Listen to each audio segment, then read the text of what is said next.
Welcome to the HCI family of podcasts. We're your source for personal, professional, and organizational growth and development. We share our own original research, explore industry trends, and interview executives and thought leaders from across the globe. Join us for practitioner-oriented content around all things leadership, HR, talent management, organizational development, and change management. Maximize your personal and organizational potential with the HCI family of podcasts. Shirley Engelmeier, welcome to the conversation today. Thanks so much for having me, John. I really appreciate it. It is a real pleasure to be with you. It was really fun talking with you in the pre-conversation. We had so much fun. None of that is actually being captured in our podcast conversation, which is a bit of a shame, but we're going to have a really fun conversation here as we move forward as well. Where are you joining me from today? Well, my home office is in Minneapolis, but in Minnesota, we have 10,000 lakes on our license plate, but 13,000. So I'm 53 miles west at the lake. Nice. Very good. Yeah, I'm south of Salt Lake City here in Utah right now, and we have very nice weather as well as we're kind of transitioning from summer into fall. And this is one of my favorite times of the year here. Today, we're going to be talking about a really, really important topic. It is also one of those topics that can sometimes get your blood boiling or set your hair on fire, as we were talking about in the pre-interview. We're going to be talking about building inclusive cultures to drive business success and some of the challenges around that, especially in this current sociocultural environment.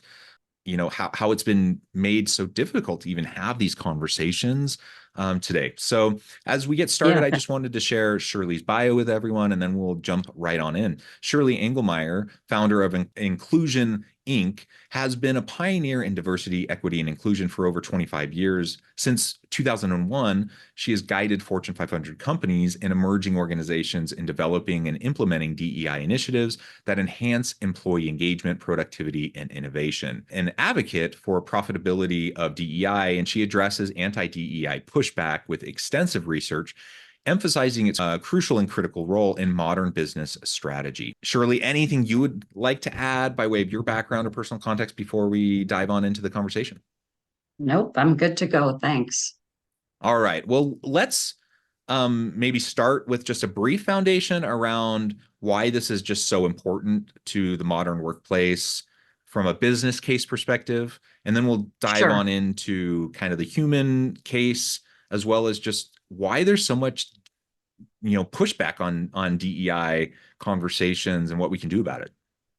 Yeah, thanks. So let me start by saying the entire time that I've done this work, I've always focused on inclusion as a business strategy. Even before I formed Inclusion Inc. and I was doing this work with someone else, I led as a white woman from Minnesota, Denny's consent decree, race relations. And in that place, I realized that there are systems and processes at in that case, a restaurant level that would impact this. And so all along, we've been saying, hey, inclusion's a business strategy. It drives innovation, part of your focus in your work that you do. It drives engagement. It makes people more likely to stay and it drives productivity. Mm-hmm. So that was, and I'll give you a broad piece, and then I want to dig down and identify what the different meaning of the words are. We all kind of refer to it as D, E, and I. I personally don't like that. From when I started this work and we get to leaders and we go, hey, this is about your business. Mm-hmm. This is about attracting the best talent. It's about keeping the best talent. And oh, by the way, in a huge way, it's about selling more goods and services to customers or clients. So somewhere in the noise of not even the current, but, throughout time, it just got very muddled. And it particularly got muddled what I call the global awakening and the murder of George Floyd. So here you Yeah. have leaders. Oh my gosh, I'm afraid of I&D or D&I, and now I'm supposed to know what DEI is. So you asked me any questions on that before I give you like how I think we need to approach this. And then we could get in maybe into some of the current pushback, which really isn't pushback, it's orchestrated. Yeah, yeah. Well, I think you're right. The the movement towards diversity, equity, inclusion. Some people add belonging on there. Some people call it the Jedi model or the Eddie model. There's different ways that people refer to it. It goes back a long time though, and um, before DEI, people just talked about diversity or maybe just inclusion or whatever, right? So whatever Right, terms we label this with, it's been part of the conversation for a long time, but it really hit the general public consciousness with the murder of George Floyd. And there really became that public outcry, and there became kind of this expectation, particularly among the younger workforce, that they expected their employers to speak out. Like they expected public statements. And so all of yes, a sudden, if a company didn't have like that chief diversity officer, or if they didn't have some sort of public facing person or at least a statement to respond, they took like a real public PR hit right, in the marketplace, right? And so all of a sudden, if they didn't have something, everyone started putting something out there, right? And so there really became this huge if there wasn't something already, there was this huge increased public awareness during that time, which many DVI proponents became very excited about, and as we often see, when the pendulum swings one direction, oftentimes there tends to be a backlash amongst mhm, people who don't like that swing, right? And that's what we've also seen is a systematic um, response, I think, to what happened during the time of the George Floyd murder and the aftermath of that. So I think that really gets us into this anti-DEI pushback, the systematic approach that we've now been seeing in the last couple of years in places like Florida, Texas, Utah, and in other parts of the country. Yeah, let's get into it. What are you yeah. seeing? So I'm going to frame up the definitions because I think it's important to have a basis for what they mean. And when we talk about this, I think I personally have facilitated to over 22,000 leaders in since that time of murder of George Floyd. It really helped leaders get it when we said, look, you have to start with a culture of inclusion. Let's start with the I. Everybody knows what it feels like to be excluded. Yeah. So you go, oh, and why are you doing that? You're not doing that because you're trying to be nice to John or Shirley. You're doing it because you don't know what great innovation ideas you're going to have. So we start with the I. We actually put it in a little equation. We add the dimensions of difference that there are. Yes, it's race, ethnicity. Yes, it's sex. It's how you think. It's where you live. That goes on and on. And the one thing that I always say about the D is we are going to have unconscious bias about it. Hmm. So if we breathe, which we both are, we have bias. Okay. Yeah. And if you do those two things, equity will be the result. That helps us not have to have an academic discussion on equity because leaders just want to get stuff done. And the feeling of being in a culture of inclusion and recognizing that people do have differences is belonging. So I just want to use that as a frame. It's important to lift that up as we start to get into what the heck is happening now. And I'll tell you my own. I really suffered the illusion, John, that finally companies get it. If you talk about creating a culture of inclusion, the door is finally opened with the murder of George Floyd and the global awakening. And then I remember in 2022, it smacked me upside the head when in Florida, within 30 days, Hmm. they passed two bills. They were Yeah. dubbed, don't say gay and anti woke. And Hmm. I kind of scratched my head and said, well, how did that happen? And then fast forward to, some clients were saying, well, what's the impact of the SCOTUS ruling? I said, we haven't really seen it. Then fast forward to, I remember the date exactly, January 24th of this year. And I opened up an article as I do my scanning. And Nicholas Confessori, New York Times reporter, had done a Freedom of Information Act trying to get back to how did these things happen? Now, his focus is specifically on the Claremont Institute. The players are much bigger than that, which I'll get back to. Uh, his was the Claremont Institute. At the same time, I thought, oh, this is the most profound change work we've ever done. Leaders really didn't know. If you start with inclusion, they get it.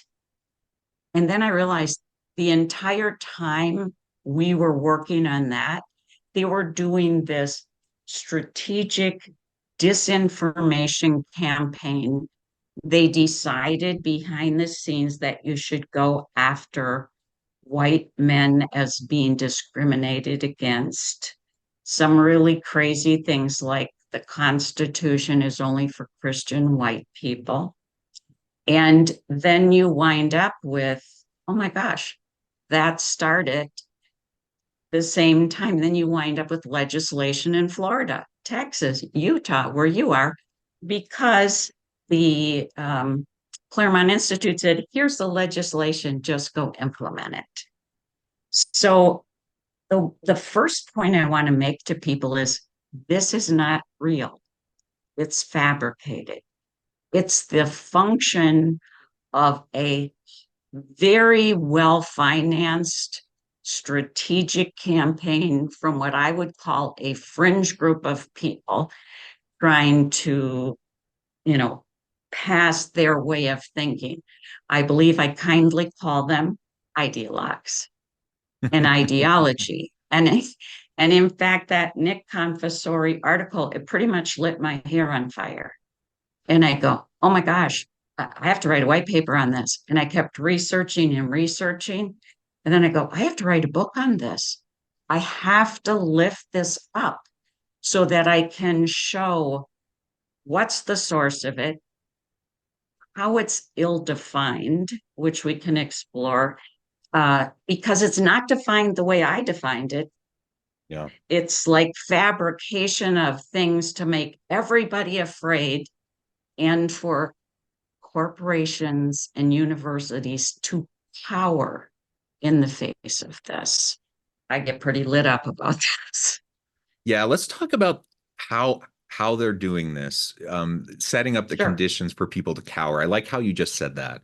It's really fear-based, right? So let me start with what I think is the most astounding things, and I'll try to mention different groups as I go, as I lift it up.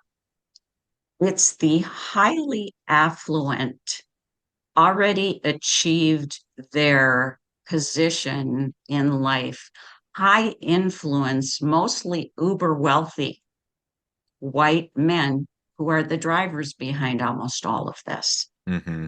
I think there are some premises. So the first thing is, look, do I think white men have been discriminated against? Sure.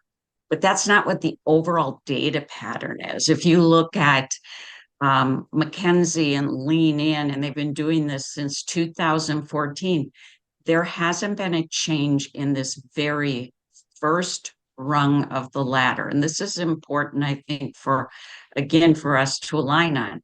It's not the glass ceiling for women and people of color. It's the first rung of the ladder. I don't think people wake up in the morning and go, I think I'm going to promote more white men than I Yeah. am. but yet they get promoted at the very, very first rung by an 8% higher than white women and women of color. Yeah. So if we look at what's their fear, gosh, I have had so many sleepless nights about trying to understand when you're operating from that level of wealth position what your problem is that you're going after this. The players are everything from Claremont, which I think you've experienced there at the university in Utah. And why wouldn't somebody want to just take legislation and put it in? It's also, when I was finishing the book, it's the Heritage Foundation's Project 2025. Four of their six core tenants are anti-DEI. They're obsessed with gender identity. They're obsessed with the term white privilege, which typically we don't use in what we do. We talk Yeah. about how this is a driver for your business, and within an university setting, how you're going to get the best students and prepare them for what really Hmm. lies out there. You have Yeah. Stephen Miller, who started a 501(c)(3), don't ask me how that happened, to go after any program that looked like it was excluding white men. Now, we know that this is not about, let me just put this out there loud and clear. This is not about hiring unqualified people. It's not about promoting unqualified people.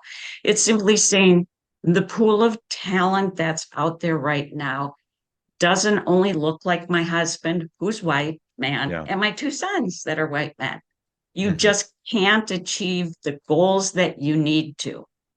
And also, you don't look at somebody like me and say, how do you sell, when I was at Frito-Lay, how do you sell chips to Latinos or Latinx? Don't ask me. Don't ask me on Gen X. The part that's the most heinous is the level of disinformation. So I feel like I'm playing a game of whack-a-mole. Every week, it seems that there's some new thing. Remember CRT? That Yeah. was all led by Christopher Rufo.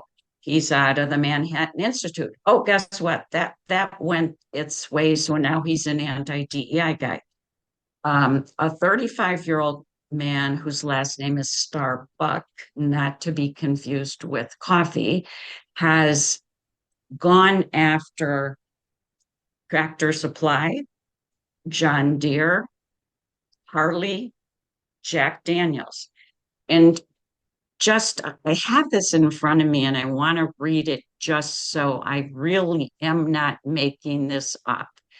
How he positioned DEI to, however you do this to create fear, is that Harley Davidson money has promoted sex change procedures on children, anti-racism efforts against whiteness, and efforts against Christian privilege.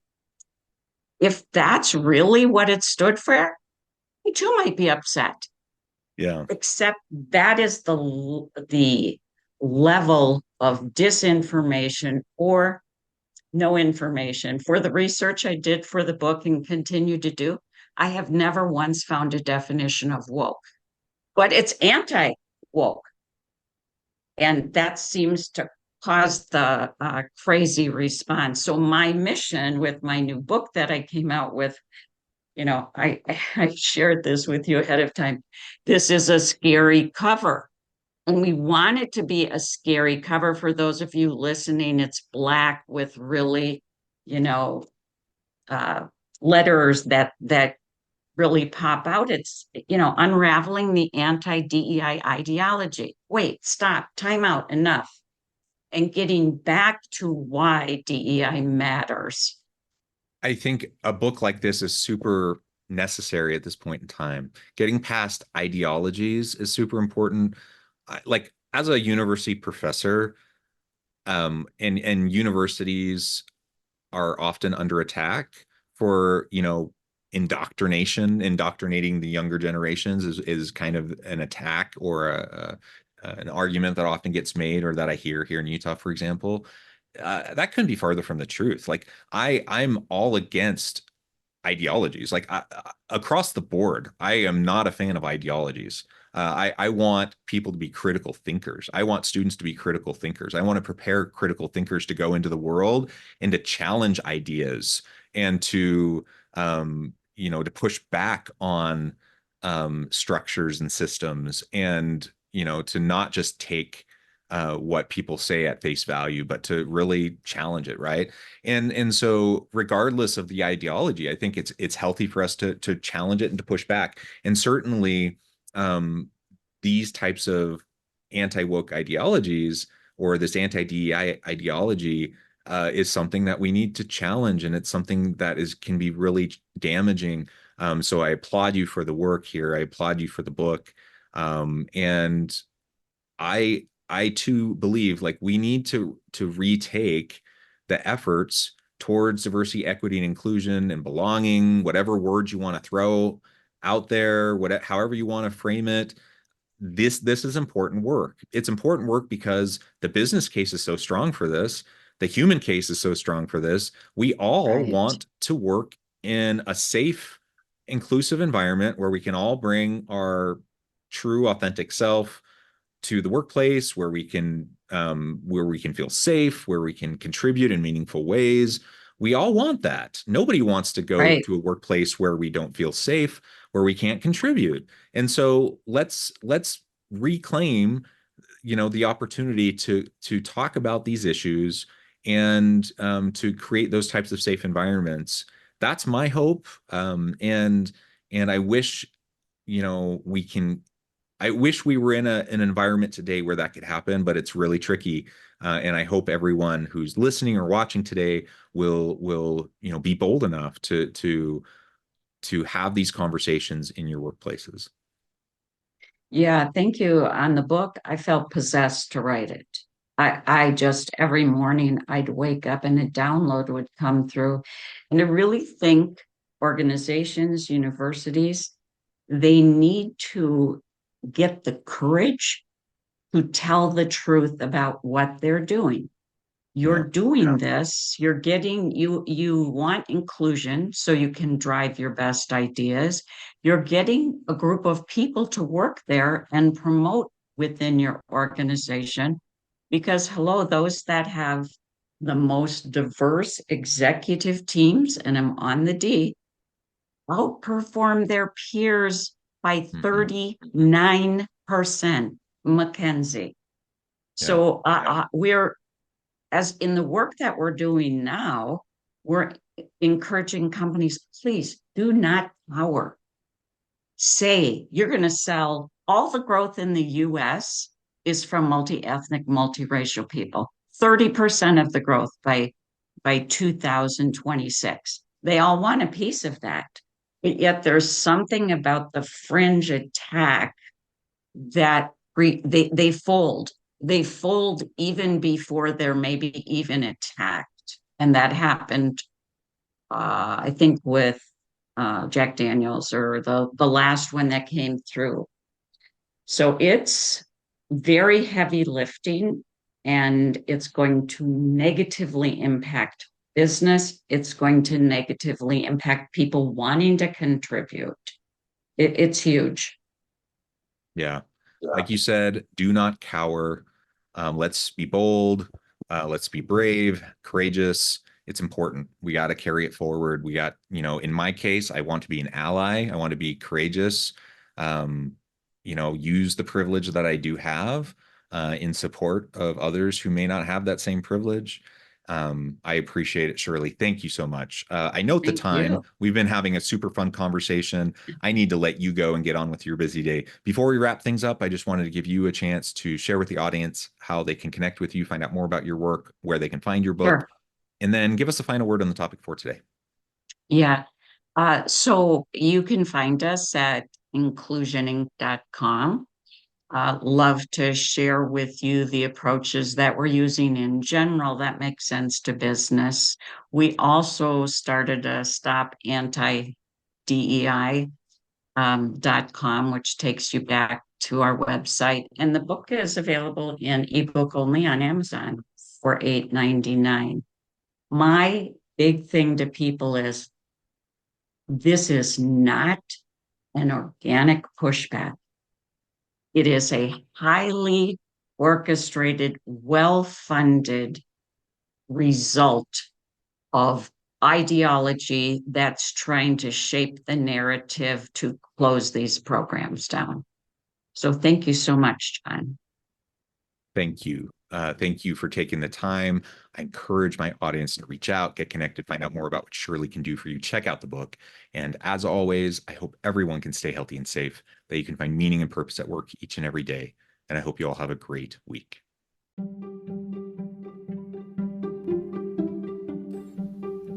Thanks for joining us for this episode of the podcast. We hope you stay healthy and safe, and please join us again soon.